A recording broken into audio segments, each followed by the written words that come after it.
Dikatje, le të shkojmë te Beleri. Te kush te Fred Beleri? Po pse duhet I kthehemi? Është I lumtur, është europarlamentar. Për të çdo gjë përfundoi në të tillë mënyrë sa çdo kryetar bashkie që është çuar para në paraburgim do ta kishte ëndër, por ndërkohë vazhdojnë të jenë në burg. Jo, e kam seriozisht. Nuk duhet lejo, pra që është një problem I madh. Jo, sot kam provë që në atë kohë duke sikur ishte rast unik. Dhe jam përpjekur që t'i shpjegoj mikut tim dashur Kyriakos nga pala greke, që ishte shumë I ndjeshëm ndaj kësaj dhe respektoj plotësisht, që kjo është diçka që ka të bëjë me një model në vendin ton pas reformës në drejtësi, ku ndalimi në paraburgim po bëhet problem. Të mund ta ndaj me ju, nuk jam krenar për këtë, por gjyqësori është I pavarur dhe ne duhet të merremi me këtë në durim.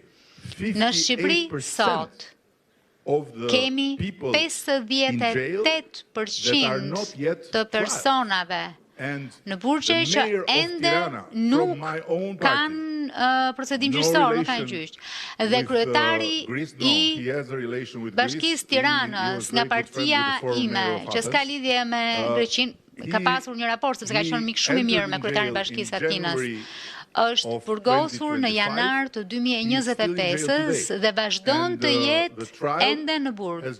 Dhe procesi gjyqësor sapo ka nisur. Kështu që kur thash që për Belerin përfundoi në mënyrë të mrekullueshme sepse është europarlamentar, e kam fjalën që ka marrë fund, nuk dua t'i kthehem kësaj gjëje dhe kam provë tashmë që kjo nuk është diçka që ka prekur vetëm një grek etnik, është diçka që ka prekur shumë njerëz dhe mund të numëroj edhe të tjerë kryetarë bashkie që janë përballur me këtë.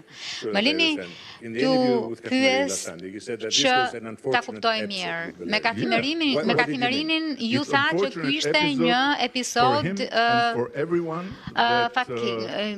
fatkeq, është tapat për të dhe për çdo kënd që në fakt duhet është përpara procesit gjyqësor dhe para burgoset. Dhe kjo është diçka që unë nuk e marr me lehtësi, është diçka që po e ndaj me miqt europian, por më shtën kjo ka të bëjë me drejtsinë. Kështu që unë nuk komentoj dot. Megjithatë, patjetër që është një episod I pafat.